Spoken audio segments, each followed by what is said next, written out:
నమస్తే అండి. ఈరోజు నా లంచ్ ఏంటో చూసేద్దామా? 4 రకాలండి ఈరోజు నా లంచ్లోని. నేను అనుకుంటున్నారు కదా, 4 రకాల పచ్చళ్ళండి. ఈరోజు వంట అయితే ఏమి చేయలేదు, కూరగాయలన్నీ అయిపోయింది అనమాట. అందుకని పచ్చళ్ళు చక్కగా మనం సమ్మర్లో పెట్టుకుంటాం కదా, ఇలాంటప్పుడు ఉపయోగపడతాయి. ఇదిగోండి 4 రకాల పచ్చళ్ళు చూపిస్తున్నాను మీకు ఏమేమి అనేది. ఇది ములక్కాడ పచ్చడి, ఆవకాయ పచ్చడి, మాగాయ, ఇది పెసరాకాయ పచ్చడి. అన్ని 4 రకాలు చక్కగా కొంచెం కొంచెం వేసుకుంటే ఈరోజు లంచ్ అయితే కంప్లీట్ అయిపోతుంది. సో 4 కూడా వేసుకున్నానండి. అలాగే నెయ్యి కూడా వేసుకున్నాను. నేను ఇంట్లో చేసుకున్న ఫ్రెష్ నెయ్యి అండి. నెయ్యి వేసుకొని చక్కగా పచ్చళ్ళు వేసుకొని తింటే అబ్బబ్బా నోట్లో నోరు ఊరిపోతుందండి. సరే, ముందైతే ములక్కాడ పచ్చడి అయితే ట్రై చేద్దాము.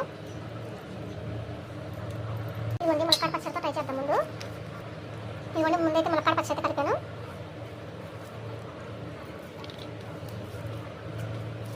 ఇంకా సూపర్ ఉందండి, కంపగా అన్నీ సరిపోయినాయి. కొంచెం ఉప్పు పడుద్ది. నెక్స్ట్ ఆవకాయ పచ్చడి ట్రై చేద్దాం. ములక్కాడ పచ్చడి సూపర్. ఇప్పుడు ఆవకాయ పచ్చడి అండి. సో ఇదండి నా లంచ్. 4 రకాల పచ్చళ్ళు అయితే ఈరోజు నా లంచ్ నేను ఫినిష్ చేస్తాను. మీకు ఈ వీడియో నచ్చితే లైక్ చేయండి.